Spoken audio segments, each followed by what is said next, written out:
Hmm.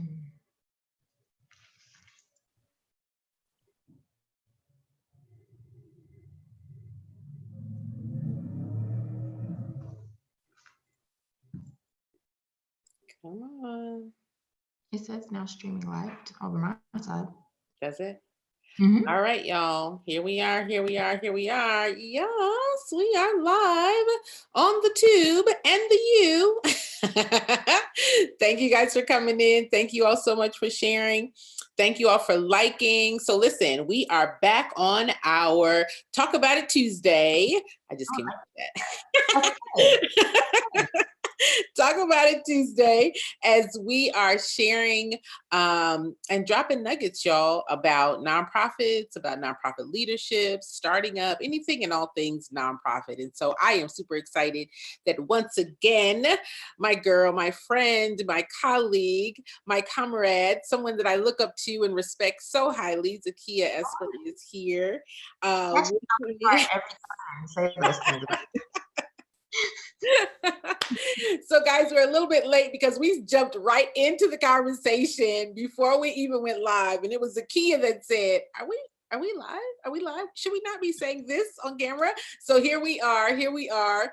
We want you guys to please like and subscribe and share. And this being Black History Month, we are so excited for all of the things that we see on social media and all the people that we know in our family who have been leaders and visionaries and really taken the leap of creativity and faith and courage to walk in their purpose, to walk in their passion, and to create things that have never been created before. I think this is a very appropriate conversation that we should be having today. What do you think, Zakia? Very timely, right on time. So would you like to introduce this topic? Because I've already shared off camera my view, but you can go ahead and lead us through. Well, so Lady Jen and I are going to talk about Black people and nonprofits. And I think we need to give a disclaimer first, Jen. I think we need to make sure that everybody is clear that we love each other very much. We really do. And we love each other so much, in fact, that we are 100% okay with having differing views on topics. This is probably the only one that we often sort of like, I don't know. We so this is probably gonna get a little more spicy than our other talks, I think. But it's all love. And I think what I'm most excited about, Jen, is that these conversations are not being had publicly, which does a disservice to not only Black people in nonprofits, but all people in nonprofits. I think if we want this industry to evolve and to be supportive and receptive of our concerns and our experiences, then we have to be willing to be more forthcoming and vulnerable with the fullness of them. And they are layered. Like, I mean, I think anytime you bring race into a conversation, you're gonna because Black people are not monolithic. So I also want to say out of the gate that I cannot speak for all Black people, and not even all Black people in nonprofits. I can just talk about my experience and my views and my perception of what has and is happening. I believe that I'm right, but I can't speak for everybody. So I think it's important for us to give some disclaimers, because I think for some reason, Jen, I think this might be the one that gets the most action. Yeah. And I think that, as we go into this conversation, talking about nonprofit leadership, access to resources, just really bridging a path for ourselves. We can hear and talk about people saying, made for Black people, by Black people, by Black, but then we don't, right?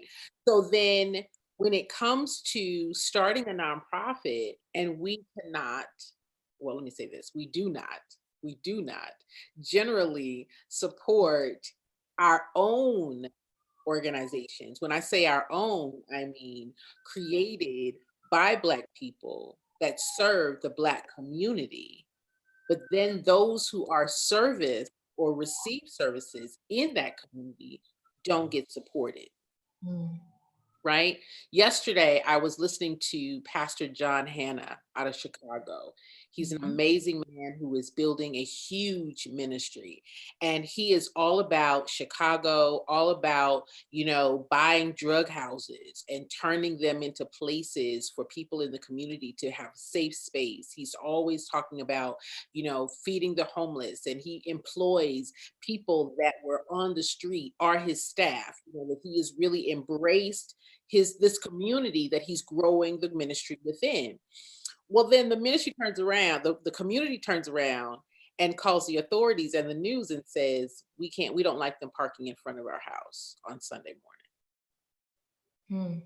And so now he's like feeling like, are you kidding me? I am here serving the community, not just on Sunday. He bought a whole truck. He bought a whole truck to feed the homeless for free. And Hmm. no one would take a dime. No one got paid for running this truck, for servicing on this truck. So it wasn't about the money. It was, I want to serve. And then for him to say, my own community doesn't support what I'm doing, right? Yeah. So in this area of the nonprofit where the money comes from and Mhm. how decisions are made, it doesn't come from Black people. No. But we represent more than 60%, sometimes 80% of where the funds go, Mhm. right? The after school programs, the reentry programs, the programs as it relates to mentoring. But are our organizations really funded at that level, Jen? I feel like the beneficiaries of lots of organizations are Black and brown people. Let's talk about Black people today. I ain't gonna play that game. Let me stop myself right there. Okay. Black people. Uh-huh. But I think are those organizations, I'm curious to know if those organizations are actually founded or run by Black people, because we know that that's a really common thing, right? Where we have these organizations that service a very specific subgroup, and there's no one in leadership or on the board that looks anything like the people who are being served. That happens here in Columbia, South Carolina, all the time. Mhm. And so it makes me think about the fact that like if when I think of seeds of the organization that I founded, most of our donors are Black. Now our grant funds come from organizations that are led and run by white people, and I will also say that our oh no, that's not true anymore. I was going to say that our largest gift from a donor came from a white person, but now that actually changed last year. A Black person gave us our largest gift, but our donor base is mostly Black.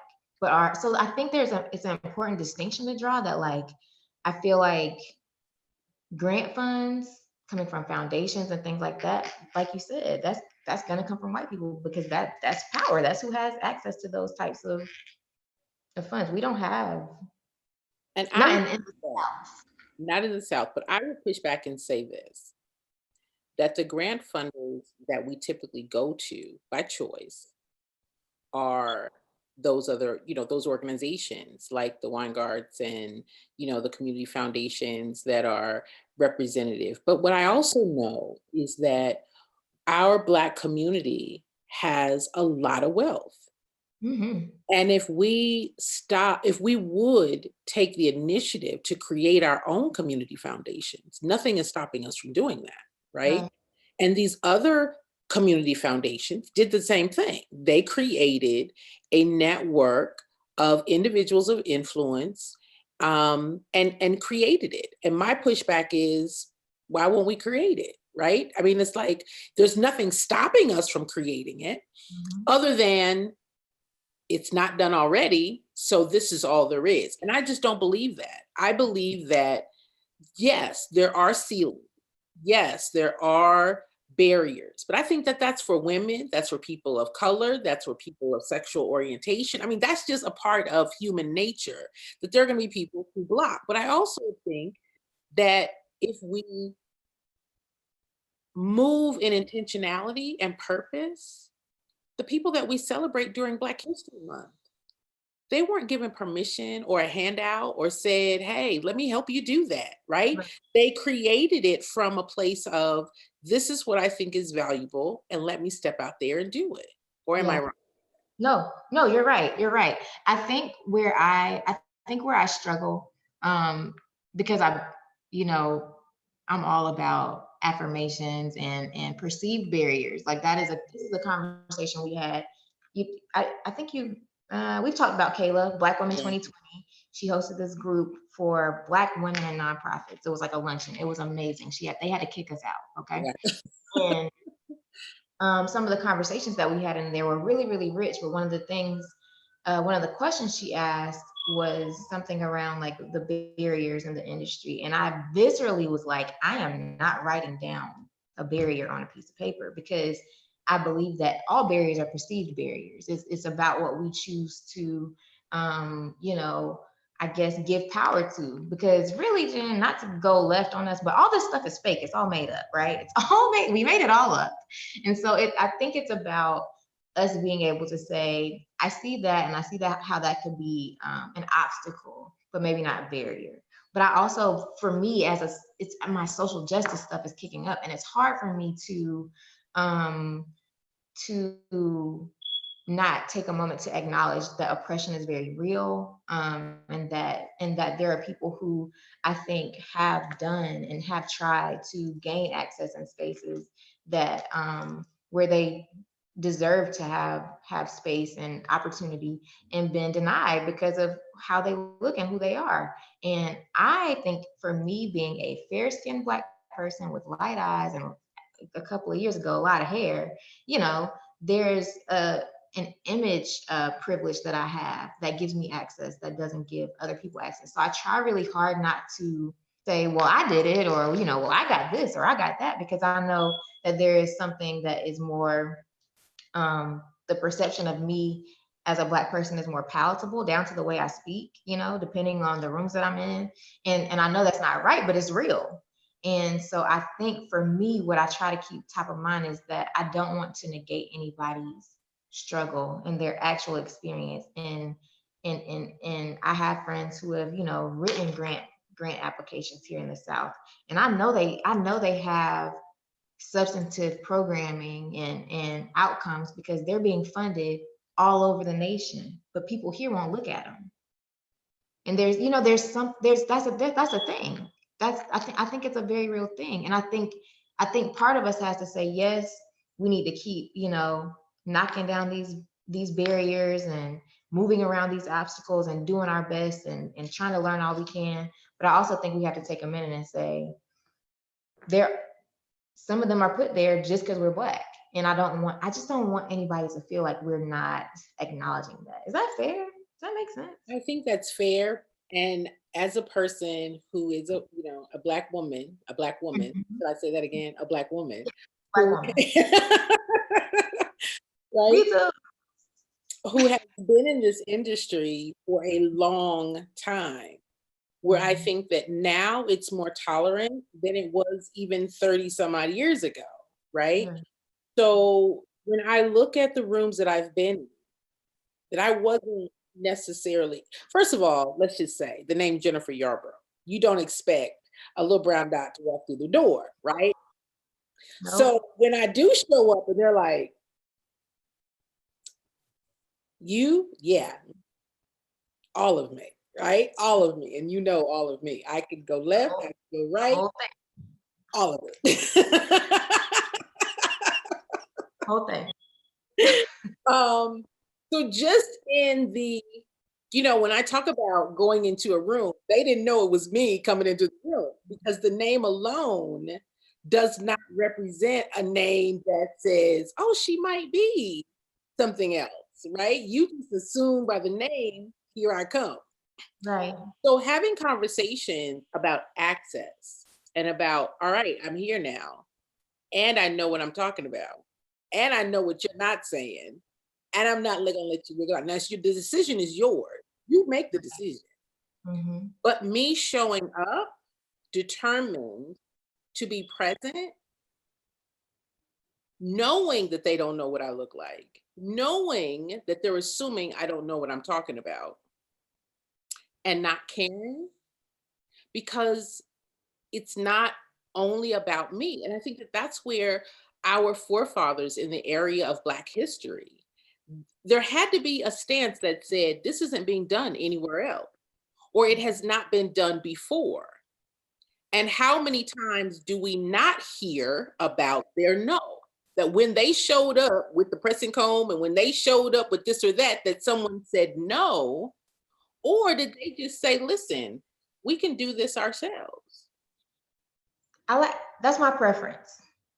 And I think that I'm only just beginning to get there, Jen. And I think the more that I told you about that people of color, that nonprofit people of color symposium, the more that I have these conversations publicly, the more that I'm realizing that I'm not interested in conforming or looking to other races to legitimize my work or my offerings for my people. Do you know what I mean? And I feel like that is a part of what has been happening. And I feel like there is a bit of, like, I know that there's a right way to do this work. There's a way that this work has to be tracked, and there's a way that we should be able to say, like, this is what I'm doing is impactful. This is how I spent your money. This is how, these are the papers to show that I am, in good standing with all government entities. So you can trust me with your money on a business end and all these things. All of that's great. But I think there are some other things that have been made up in this industry, and I think they are intentional, and that's how we get these systemic oppression, these oppressive systemic things that you have to climb to be like, oh, she's the real deal. They're doing the real work. And I think that Black people, I think we need to take a step back and say, what of this serves us? And what of it do we want to take when we decide to build our own? What of it, do we want to tweak or change or do we want any of it at all? Because like you said, we can start our own funds, we can start our own foundations, and we can have conversations because we have people who know the work, like you, Jen, that say, okay, if this person has this, and this, then we know that and if they don't, let's help them get this, and this. And what happens in my experience is that either you have these things or you don't have them, without the conversation of, well, why are so many in this group? Why are they without these qualifications? When I have people who are here who are white and they can throw up an organization in 2.4 seconds and check all the boxes. Do you know why? Because they have endowments and they have people who we don't have that level of, some of us do.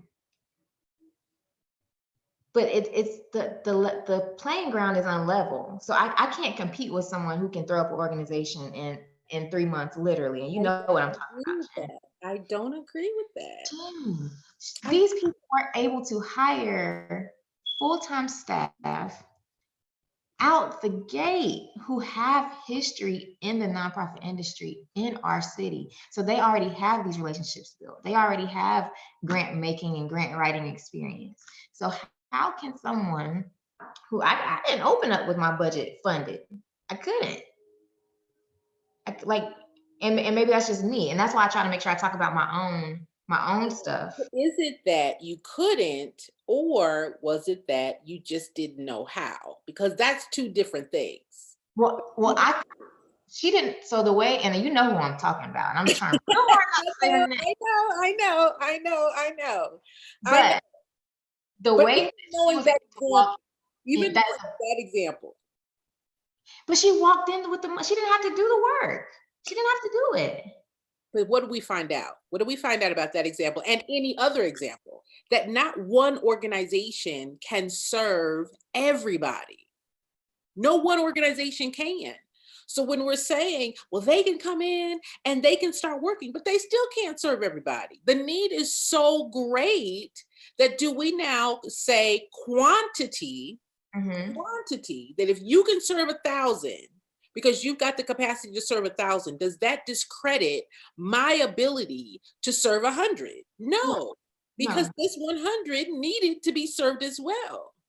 But you know what's frustrating? And I'm just going to say it. It's frustrating to know that you ain't serving 1,000 and you're sitting over there on hundreds of thousands of dollars, having meetings and conversations and not and saying that you're helping Black people and you're not. And so it's frustrating to know that you pop up out of nowhere, fully funded because of who you know and who you're connected to, and because you're white and because you're a white woman. Okay.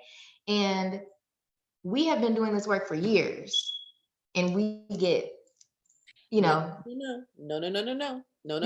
My pushback to that, because I believe that our organizations could also be fully funded. I don't think that only one organization, no matter who's running it, no matter no, I what, don't think that either.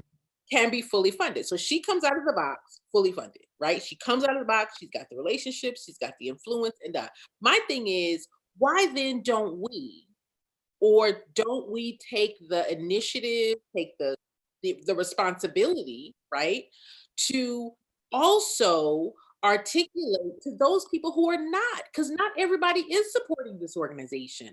And if they've got 100 people who have the money to support this one organization, there's got to be 1,000 who could be invited to support this one. I don't think it's either or. I think it's I don't either. I don't think it's either or. I don't think it's either or. And so my thing is, go ahead. You guys who are watching this, okay? And I have been around this here barn more than once. Years. Can you tell? We're like, listen, all right, I heard you. Yeah, but this is what I'm going to say about that. And this is a real conversation because as a person who works a lot of people who come to me are Black people. Yes. Right? Because in this industry of training, the representation of Black people sharing with Black people the ins and outs of this business are like tiny, less than 3%, right? But what they come to me, then they'll go there, and those other people will not tell them what they need to know about being a Black person running a nonprofit. Well, how could they? How could they tell them? They're not Black people. This is what we do. This is what we do, right? This is what we do. We say, I know you can help me, but I'm going to go over there and I'm going to sit in that class, and they're not going to answer my questions, and they're not going to tell me what to do. Pick me. Can I tell you why? Right? Pick me. Let me tell you why they do that. Can I tell you why they do that, Jen? Why do they do that? Because they want the white people to tell them how to code switch. And I know you're saying other people. I'm sorry, I'm going to say white people. They want the white people to tell them what it's going to take for them to take them seriously. Because those people are concerned with the white gaze. Those people are concerned with white people legitimizing their offerings and their work. Those people are concerned with hobnobbing and rubbing elbows. This is where I get in trouble, Jen, because I am not. I don't want to do it. I don't want to do it. I want to do my work. And I want to do my work, and I want my work to be funded. And if you have the funds, I do want you to give them to me so that I can do my work. But I do not believe that means I have to shuck and jive and do a dance and play nice and have you say insensitive things when I'm there, and I have to act like I didn't hear what you said. I heard what you said. And it is sometimes, and I think it's a little heightened because I live in the South, but it is sometimes jarring, some of the conversations that I hear in reference to not really me, but in reference to our beneficiaries, the people that we serve. And it's hard for me to know that Black people are going to white people to be taught how to take care of Black people, because really that's what the nonprofit industry is, right? We're caregivers. We're standing in the gap for people who are hungry, unclothed, who have been assaulted, children who, need support and safe spaces. So there has never been a time, in my opinion, in these United States where Black people have been safe because white people made them feel safe. So why on God's green earth would we go to white people instead of you to find out how to properly build spaces for us to take care of ourselves and our communities? It is beyond me. I don't know.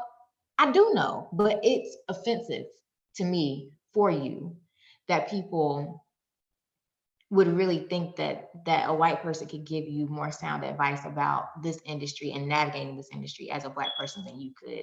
I have been looking for you. And when I found you, I told you that I have been looking for you because I knew that the lens of the work that I'm looking to do had to have the clarity of a Black woman who knows what it means to navigate this industry. Even though we get into this strange thing about Black people in the industry, you were able to say, here's what they want, and get And out of your way. that's the code switch, right? Yeah. The code switch that everybody was looking for I is don't want like, I've had to switch that code for 30 something odd years. I understand the switch, but Mhm. at the same time, not putting my whole basket in one egg.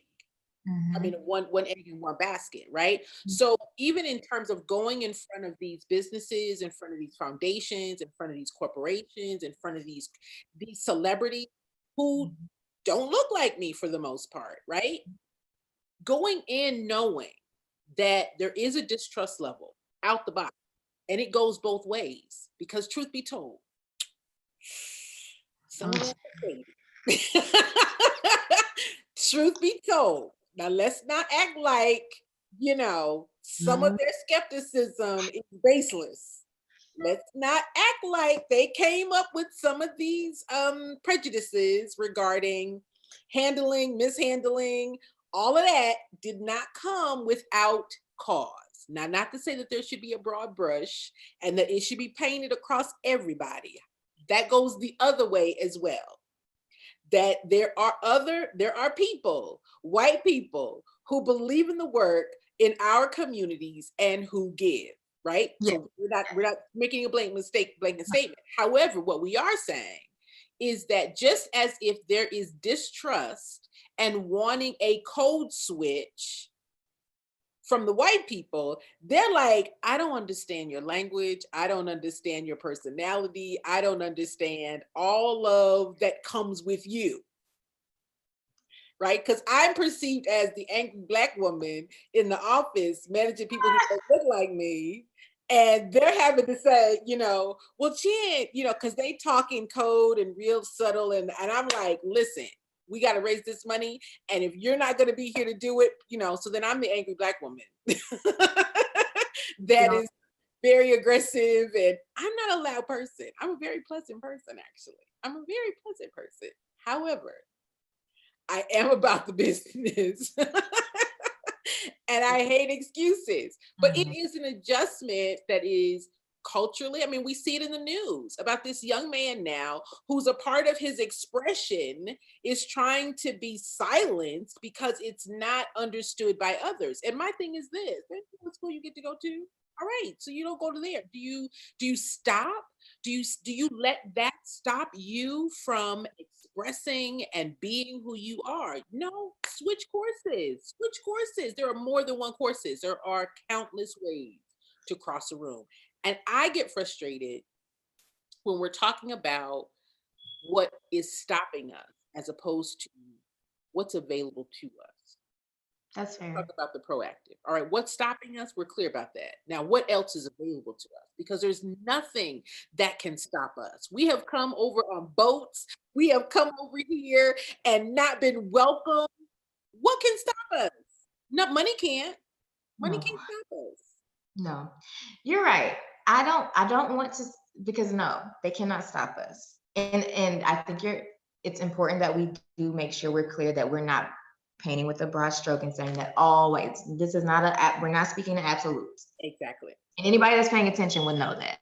But just for clarity, we're no broad strokes. I think what you're saying, Jen, is this meme that I see all the time, and it says like, "Are you gonna cry about it or boss up?" And my thing, I'm gonna do both because I'm still gonna get what I gotta get, but y'all gonna know that I deserved, I qualified, and my offerings met the expectations, and you gave it to someone else because they are white. And I think it's our responsibility to make sure that we continue to call out oppression when we see it, especially when it's blatant and it's obvious.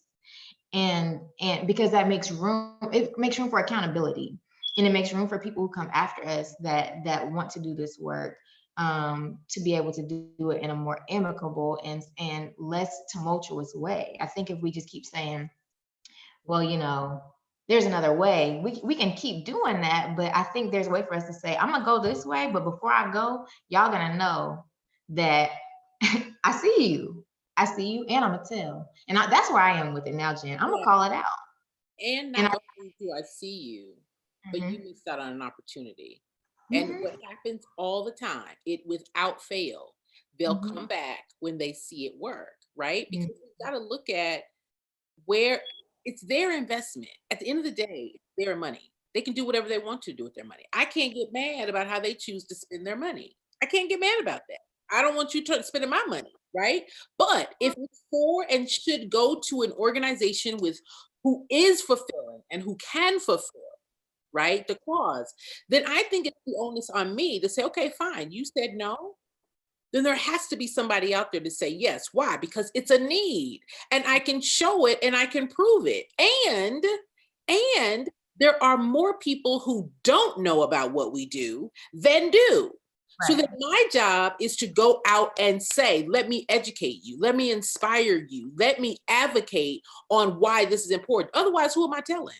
Who am I going to tell? I'm going to tell the people who also can't support. Am I going to tell the people who are not supporting? Am I going to tell my friends that also are not giving into the organization? Who am I telling? I've got to tell the people who have the potential. I've got to tell the people who have an influence. Otherwise, who am I telling? I'm going to go tell Yeah. who am I telling? Yeah. I feel bad for people whose friends don't give. I have great friends. You have great friends. My friends are so supportive of and I have friends who have organizations and I support them. I really, it's really jarring for me how often I hear those stories of people who are like, I started this business, and you shouldn't start a business or an organization and expect your friends to hold you up. That should not be the expectation. Right. But I do find it hard to imagine, like, if I didn't have my friends backing me the way they do. They ride for seats. They really like. But the kind of friends that you have, Zakia, Mhm. also have amazing gifts that they are working in. You know, a lot of people who have friends who really aren't walking in their own strength. So if Mhm. they're not walking in their strength, they can't say to you, walk in yours. I Mhm. find that a lot of these people are like, no, they can't help me. No, they don't support me. Why? Because they're not doing their own thing. They're Mm. not. Yeah. Now, some person may hear that and say, my friends are great. You just took a hard left. It's like, and your friends are trash. Woo. They don't even know what you do. They can't even put it in a sentence what you do, nor can you put in a sentence what they do. Come on. Please, Right. everybody, please like and subscribe to our channel. We are here to make sure that if you didn't know, now you know. Oh man. Oh. I do have great friends. I have great friends and family who are amazingly supportive. I do want to make sure that we talk about the fun thing, Jen, because we have had this conversation before as a family. I also know people who have giving circles and people like Ebony and Anita Garrett. I have friends who do these things. I am not a part of a giving circle yet. I'm not in space to. I'm not there yet, but I want to do that. But I think what I appreciate about Black giving, and I'm gonna back up a little bit. What I want to say is that Black people are inherently philanthropic. Mhm. We give all the time. And I think that when we think about philanthropy in these really structured ways, like this industry has sort of guided us to see it as this one way to do this thing. And if you don't do it this way, you're not legitimate, which then leads us, Jen, to having to have these conversations with people that think they need to start a nonprofit and they don't. They just need to go to their church every Wednesday and talk to the girls. You could do that. You don't have to have a whole organization to do that. That is philanthropic and that is legitimate and that is a fervent offering. And if we're going to go to church on it, that's something that I think God would be pleased with. And if it's something that's in your heart, I think it's something you need to release. It doesn't have to look this way. And I think it's important for us. And I think it's a part of our responsibility because somehow we've been called to this together. I didn't realize you have also let me be in the dark about it, but I'm here now. I see what's happening. That it's our responsibility to make sure that Black people feel validated in the ways that we give and have always given. Sunday mornings, we probably give more money than any. I really am willing to bet that, and I'm sure there's some article somewhere about like the denominations or the races of churches and who gives the most on Sunday. I would blindly bet that we would win that conflict. We would come out on top because that is a part of our culture. It's who we are. And then if you think about like, fish dinners, and if you think about like, fundraisers for these kids for their schools and their sports and all these things, I have text message. If I searched, we're gonna make a love offering in my text messages, I have no, like, it would come up hundreds of times because that's just a part of who we are and how we support each other as a community. And I think that there's a space for that. And I think that there's a way for us to make sure that we know that while that's not going to be legitimized by white people, and I personally don't need it to be, we get to say, thank you, Black philanthropists who are giving in this way, in these ways. We need to keep giving in those ways. Those of us who want to be, who feel called to start a nonprofit or who feel like we need to operate in this industry, there are going to be some things that we have to do to make sure that what we're creating is sustainable. It's less about conforming, and I think that's where people get it wrong. It's really not about conforming. It's about, if you wanted to operate and exist in this way, then there are some things that you have to establish so that it outlives you. Because seeds is not about me, so it can't be from my heart. And it is, but it can't live off my heart because this is gonna stop one day. And I want to stop it. I want to stop this before it stops. Like, I don't want to do this until I die. But I want this to live forever, not because I just wanted to, but because I think it's supposed to. So I think, if that makes any sense at all, I think it's important for us to, make sure that we keep the spirit of giving and supporting and community and village alive, and that we honor that part of ourselves that we don't even have to try to do. We don't. And not compare it to the, who were those names you called earlier? Who with the like big the guards, the Rockefellers, the Gates.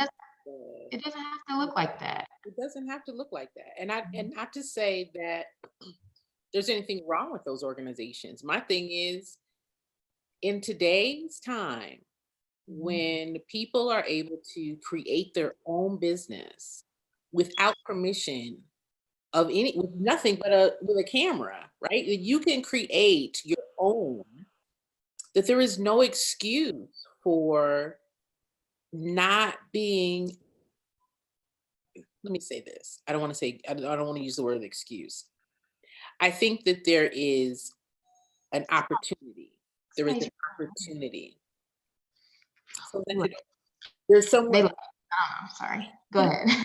There's an opportunity that we have to take responsibility and ownership of our own destiny. I think that we tend to wait on others to open a door or to give us permission and to validate, right? And at the end of the day, that's not their job. That's not their job. It's Would not. You call it entitlement? Now, see, I use the word entitlement a lot, and I use it proudly, actually. Because I think that there is a lot of people who feel entitled to say, I started a nonprofit, now give me a grant.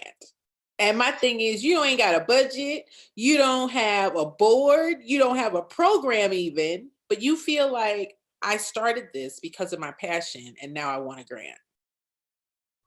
What if they have all the things? What if they have the board, they have the program, they have the budget, they've even been able to show the impact, and they apply for this grant, Jen, and they just keep getting shafted for the thing over here that ain't really doing nothing. What if this person just? I again say that if it's that great, then our job is to educate and inspire those communities in which it serves. Because we're trying to go outside of our community to that funder that does not look like us, that's not in our community, that's not being served by the, we're not serving their kids. We're not serving their mothers and their daughters. We're not. But we want them to shake the tree and give us money. And my thing is, hello, you got a whole community of business owners, of influencers, of individuals, because according to the budget, the individual makes more money than the grant. We spend 99% of our time chasing this 17%, when in fact, if we speak to the 80, we wouldn't have to rely on these dollars. That's what I'm saying. There's another door. There's just another door. This is why you're my coach. Because nobody else can hold me to the fire like you, Jen. Nobody. I'd be like, I know racism. And you're like, they're racist. Why do you keep asking them? Essentially, I want them to change their mind. I don't care if they change their mind or not. Stop wasting time on that door. There's other doors. Go to those doors. And if you don't go to those doors, then don't blame that door for being closed. You've closed the other doors. I hate it when you're right about this, because I just feel like, okay, you're right. But you're right. But can somebody tell them to stop acting like, I don't appreciate it to be right? What's right is that you do the work and they don't get to support it. That's what's right about that. What's right is that you make a real difference that they don't get to take any credit for. That's right. That's right, Jen. You're right. I didn't see this going this way. Without them. Yeah. That's the message. I don't need you. That's the message. And this is true. And I don't. And that has been what I've been saying. I think if I'm honest, there is just a part of me that is angry that they pretend to want to support, or that they bait people. They're like, no, this is for every, or that they have these conversations around, like, equity and inclusion. And I'm like, you're lying. You're lying. And a big part of, I think, what it's going to be important for me is to see that I do play two roles in this, where one part of me is the executive director of Seeds. It's my job to make sure that we push our mission forward, all these things. But I think I do have a responsibility, especially in this city, to call out when I see because I have the privilege to, because I'm already in now, and they're not gonna throw me out. They kind of can't. So I feel like it's a part of my responsibility to talk about the things that are happening, so that people coming in, that people that are inside can hear things like what you're saying, Jen. Like, we need to be more honest, because they're playing a game that I've already played. And I'm like, no, you can't really win it like that. Because like you just said, they're going to fund who they want to fund. They're going to fund, and they have the right to. And my thing is this, I don't want anybody to take my right, and I don't want to take their right. But let me say this, they're not the only place to go. Yeah. And my thing is, when we go into these rooms, yes, we can bring attention to it, but we're not, this is my perspective. If I can be honest, there's no way in hell or in heaven that I would give them that much shine. I wouldn't. I would go in and say, there were organizations that didn't see this cause as worthy, but let me celebrate those that did. And let's talk about what we were able to do. Not go back to that door and make that door the focus point, because that's not the door. That, to me, is not the door. And the justice in the injustice is getting the work done and being celebrated for the work in spite of them, being great in their face, even when they thought they were saying no on purpose. One monkey ain't stopping no show, period. You're so good at this, Jen. No, really, because I spend a lot of time in these spaces and I have these conversations. But the truth is, you're right, that we need to focus. We need to focus on our work, And there are plenty of people Because who we're would be missing opportunity to educate and inspire and motivate people to give. We're talking about those that didn't give. And Mhm. now we're not focusing on the opportunity to speak to the people that we are speaking to Mhm. about why it's important that they should give. Not so talk about those that didn't give. Who cares? Who cares? They're not gonna get tomorrow either. They're not gonna give next week either. They're not gonna give next year either. So what? Let's now talk to the people that we have audience with, and let's talk about the benefit and the impact of giving. Let's make that the focus. Because Mhm. now done spent, you done been in those doors, you done spent all that time, and then everybody's walking out real heated, but no one's made a decision to say yes to this cause. Right. Now that makes me want to say, now you done closed another door. Are you kidding me right now? Mhm. And again, y'all, this comes from me having to be in spaces where I've had to not sit at a table and let them talk around me. Now I am, I don't start a fight, but if I'm in one, you're gonna know I was there, right? So if we're at a conversation and where they're talking to me about all they think they talking over my head, I was in a very neutral way, right? Not in the Jen way, but in the way that said, Mhm. can I speak? can I can I just say what's on my heart? No, yeah. And then I nail them to the wall and say, listen, you make your decision. You make your decision. But that's I not what think we have that in common. I think we have that in common, Jen, where we sit in spaces and just listen. They never see it coming. I They never see it. never see. But see, I'm found out now. I'm found out here. People know now. And so I feel like what I want to be clear about is I feel like I'm being called to rooms to, that's a big word. That's going to sound self-important, but I can't find another word. Sort of liberate people that are already operating in these spaces because they know that I'll say the things. Mhm. So I'm not looking for it. I'm not starting a fight. You know that about me too. I mind my business, my Black business for sake of Black History Month. I mind my Black business. And people call me and they say, just like that, people of color, so we want you to speak on this panel about funding for the underfunded and what you think, what your experience is. And I think it's okay for us to share the fullness of our experience and the truth around like what we've seen happen. Also, the thing that I wrote where it's like, this is what I saw, this is what was expected. I'm very clear about what was expected, and I'm very clear about the way that I gained access in some of the rooms that I have access in and some of the games that I played. And I don't want to say that I was manipulative or even uh, I wasn't looking to deceive anyone, but I knew what they wanted to hear and I knew the way that they wanted to be engaged. And so I engaged them in those ways and I said those things. It wasn't a lie, Mhm. but I don't think people should have to do that. And so if we're going to have, Mhm. hmm? Go ahead. We're gonna have like these associations and these organizations that are supposed to support everyone, and they come to me. Now, it's not Black people coming to me. Mhm. A lot of times it's white people. And they say, Zakia, we want Black people to feel more welcome in these spaces. We want Black people to know that our funding is also for them. We want Black people to navigate this industry in our city Well, in then a they way that should train and they should hire Black people to help them get these organizations in place. Because what I know is that most of the other races, I'm not going to say it's all white because it's not all white, but I'm saying the majority, according to this study, says 75% are whatever. I'm saying Mhm. that if we are not being trained and told the truth by the current system, then clearly there needs to be a shift in that part of the mechanism. It's not the product, it's what produces the product that's the problem. The product only comes from what produced it, right? And so if you're saying, or anyone is saying, anyone, when y'all hear me say anyone, I mean anyone that is struggling to Mhm. get understanding, is it the person who was supposed to do the learning or is it the teacher?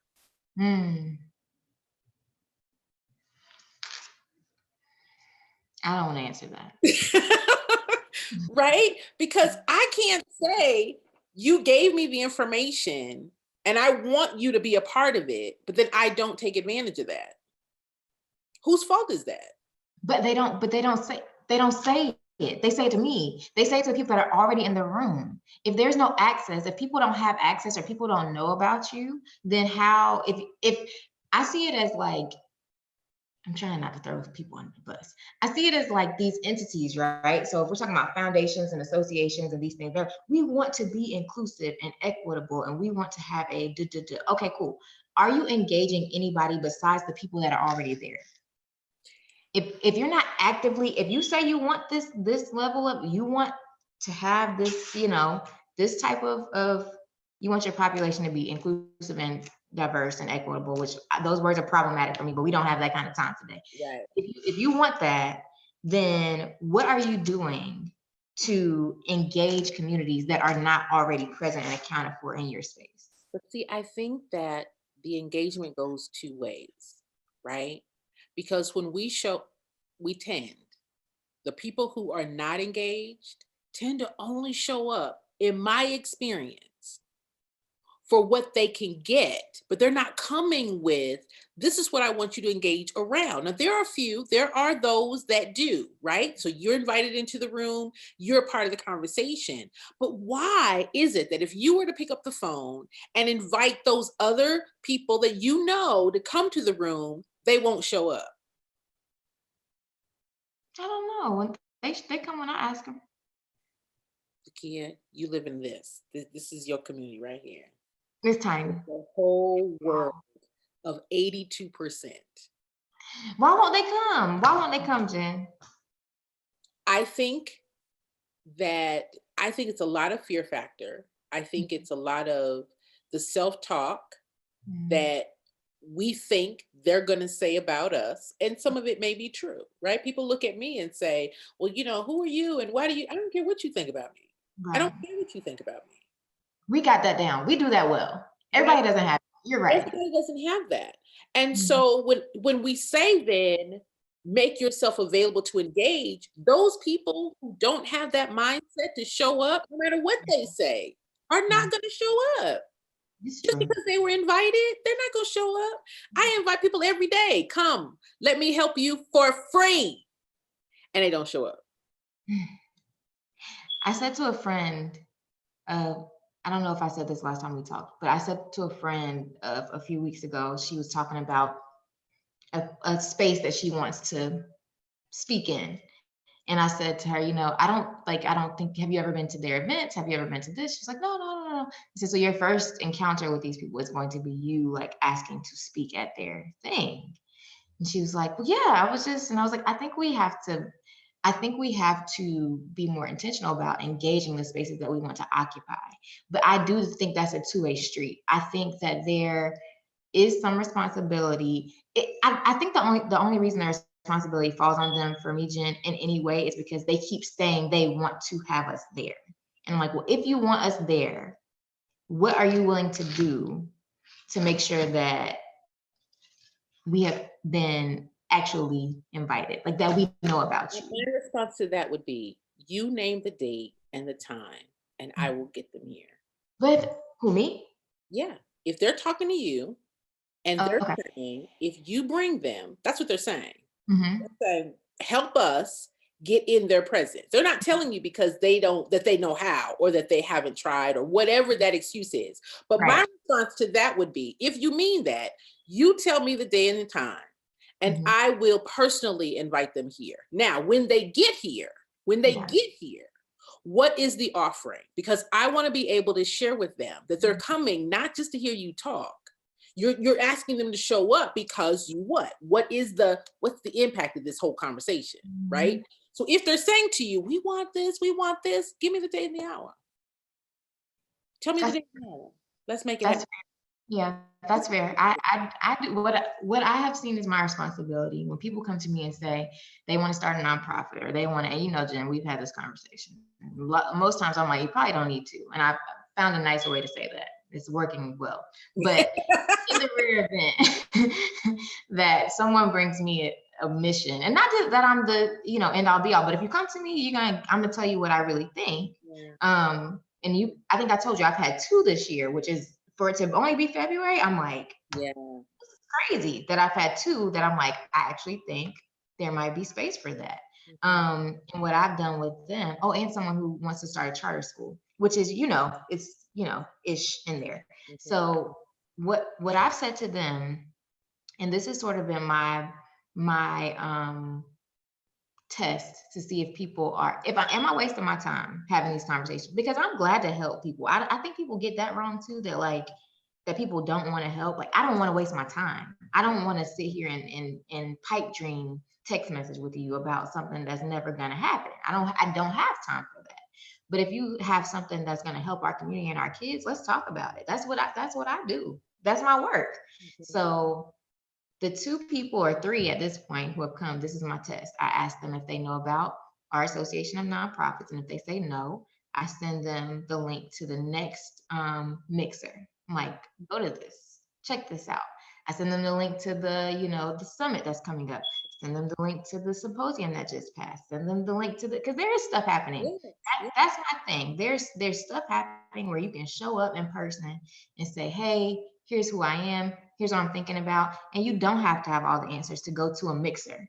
You don't. But I think those who are not willing to engage in that way are not, you're right, they're not gonna make it. And they might make it, but they're not gonna get the type of engagement from that very, it's cliquish. It's like a thing. Well, this is also the thing is those people are coming to you to say, we want to get in front of what? We want to get in front of people who are not going to waste our time. We want to get in front of people who have a program or have a desire to build one and not come in here with a pipe dream. We're coming to you because we want more organizations that also are thoughtful and intentional and impactful like you. If we were to open up a broad net, who would come? The people who just say, oh my gosh, you got some money, here we are. So they're saying to you, we're wanting people like you, because if they invited everyone, they would come and say, we want to do this, but have no system, have no structure, have no budget, have no thought, have no support, but we just want to show up for the money. I feel like a teenager sometimes. Like, I just hate when you make so much sense. When I so clear 3 seconds ago, but you're right. They're saying to you, we want you to help us identify those organizations that are not going to come in here and waste our time. That's a lot of it. That feels gatekeeperish. You know what I mean? They need it, because when they call me and get on my phone and get on your phone, you are the gatekeeper. I am the brother's keeper. I am the say, don't do that. Don't do that. You know I don't play with people calling you Jen. You know I don't play those games no more. Listen. Right. It took what, 6 months, and I was like, you know what, Jen? I think these people are playing. But they have to be told the truth. And if we love them, if we care, then we have to. If we don't, who's going to say no? Who's going to say don't do that? Is that my responsibility? I think it is. Just as it's my responsibility to say your organization is impactful, it is my responsibility to say, if you don't do this, I will kill you. It is my responsibility to say, this is how you make this work. And the flip of that. She says all those things, even the part about killing you. Don't let her blend that, y'all. I want y'all to catch that. If you marry this woman, your life will be threatened at least once. But it's also my responsibility to say, listen, you don't have what it takes. Not now, not to say that you could not have, but at this very present moment, you need to think about some things. That's my responsibility. Because if I say, oh no, you got this, you can make this happen, I've lied and I've set you up to fail. It's my responsibility. I don't like the responsibility, but it's my responsibility to say yes or no. Now, whatever you do with that is totally up to you, totally up to you. And so I think, again, having been in those rooms, I think they're coming to you to say, listen, we're wanting more people who have not yet been identified as qualified, valuable organizations. You recommend to us who they are. Why? Because we can't weed through all of these yahoos, with all the respect to the yahoos out there. Hey, Yahoo, that you are not ready. That just because you have an idea does not mean you should start a nonprofit. I don't know how. This is why I think most people don't, are afraid of me or intimidated by me, or I don't know what it is. But those things. Yeah, all the above. Afraid. I think. I mean, I'll never forget. You said it to me. You're like, Do you think you think I need to do this? I was like, I've been doing this for 3 years. You're like, yeah. I don't know if you're the one for the job. Fire me? What? But it really is. It's a good question because it's jarring enough to make you be like, dang, am I right? Like, is this, because if it's really not about you, Right. like for people who it's about, then we know those people, then they're not even going to consider that question. Right. But if you're doing it for the right reasons and that question gives you pause, then, which it did give me pause, then I think it's a good opportunity to sort of, continue to ask yourself some hard questions about the path. But you're right, and I think you're right in that we are distracted. It's two different things. And I think it gets conflated sometimes. For me, I will admit that. For me, it gets conflated where it is it can be a distraction from my work where I can get so caught up on whatever, either if it's entitlement, or if I feel like, and I feel justified in some of the things that we have gone after and not gotten, because of who's gotten it instead. But that doesn't mean, like you said, that I should take time away from continuing to go after or not knock on that door again. I'm knocking on a different door. I'm gonna find some more doors. But I think for me, it's about, for Zakia, I want to really be clear about that because I don't want anybody walking away saying, oh, this is what I need to do. No, don't go tearing people's stuff up, because I think it's important for me to know which hat I'm wearing when. And if I'm wearing, the seeds hat, executive director, let's get this money so we can get this work done, or the social justice calling out, whistleblowing hat, because those are both a part. Again, like Black people are not monolithic. Yes. Those are both a part of who I am. We can't conflate those things because that's when we get caught up. It's not productive. It's at the very least, it's not productive to have those two things, those lines blurred. So because it's gonna impact how, if I'm in here mad because I didn't get something because I thought I should have had it, because I'm clear that I should have, but that's okay. But if I spend my day focused on what I didn't get, you're absolutely right. I'm not looking for anything else. And I've been in those places, you know that, Jen, Yeah. where I've been like, you know what, I'm not gonna ask because I don't feel like I should have to, but I know that was me in the seeds house wearing my social justice hat. So I think it's important for us, and we've had this talk too, about how mostly what's happening, I think, a lot of times with Black people and nonprofits is that we need therapy, and we can talk about that next week. Yeah. But that Let's our talk own, about that next week in oh, therapy. Let's talk oh, about that. how our stuff, we carry it into our organizations, and it can be uh like infectious, and And so if our we're not friends. aware of it, and Mhm, we're talking to other people, we're dealing with people who have their own issues. That if mhm, we can't walk in a place of clarity, I mhm, don't know how we can bring clarity to anybody else, right? yeah, yeah, Without wearing a mask. And even that is a mental stress, of having to act and put on and take off and when is the right time. Listen, mhm, y'all, I'm at a certain age mm, where this is what it is. And yeah, I have been through the process of having to deal with people who have been burned out of their homes, abused sexually and mentally and physically, who have lost everything and wanting and have tried to commit suicide, who have turned to alcohol and drugs just to be able to cope mentally. If mhm, I am not able to address, one, my compassion for them, two, relating to I've been there, maybe not in that exact example, but in that emotional space of wanting to give up.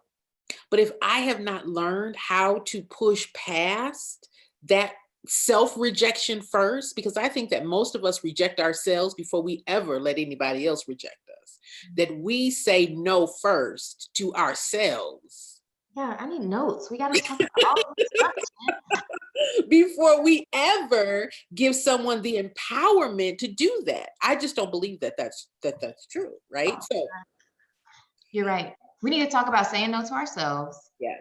That's big, Jen, because you helped me unblock that. And then we gotta go. But you helped me unblock that in the master class when I was refusing to do that budget and had refused to do it for years. Yeah. And I I remember the moment where I was like, she is not gonna do this for me. And I mean, you can't apply for anything of any real substance without a budget. And I don't, and I, if we're honest about it, which we can talk about with therapy, Yeah. like that goes to your own personal relationships with money. Like, how do I engage money?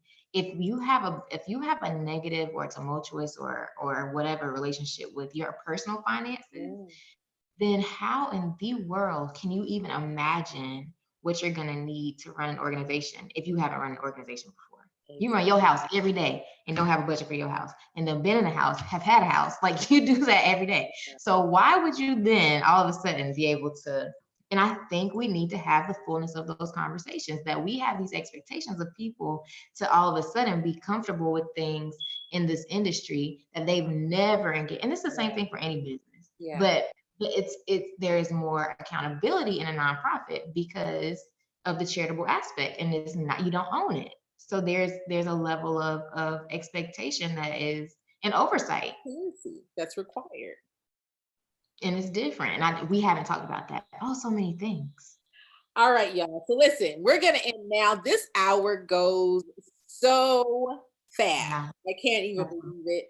We hope that you have enjoyed this live where Zakiya and I have been dropping nonprofit nuggets, having a real conversation about what it is to start, what it is to run, what it is to serve our communities, and being in the skin that we're in right now, and just being able to speak to that. And many of you who are watching are also of the skin persuasion that we are, or not, right? You may be a woman, you may be a person of a gender preference, whatever and however you have decided to lead a cause, to advocate on behalf of people, a population, and needing to be able to address that community need. And let us not forget that our organizations are community-based organizations. What does that mean? That means we're going to meet people who don't agree in the community. We're going to meet people who don't support. That's okay. But we're also have an opportunity to invite, to engage, and inspire those that do. I want you all to leave this conversation thinking about what we've talked about, putting yourselves in some of these conversations where you're not talking about a barrier, you're talking about the way around it. You are the solution. You are the solution. I believe that. Your mission matters. Your organization is essential and impactful. And I'm just grateful that we've had this platform to be able to share with you real life conversations about nonprofits. Anything, Zakiya, you want to say before we close? No, this was great. I needed it. I'm awake. I'm ready. I'm about to go find me something right now. I'm about to go look for some grants that I've never. This was great. I'm just grateful to be able to have a space, like you said, to have the fullness of these conversations, because I don't think that's happening often enough. So no, thank you, Lady Jen. All right, you all, thank you so much for tuning in. I want you to like, I want you to subscribe and share. Invite someone. We will be back here next Tuesday at the exact same time. We look forward to seeing you then. Again, thank you so much for tuning in, and we'll see y'all later. Bye.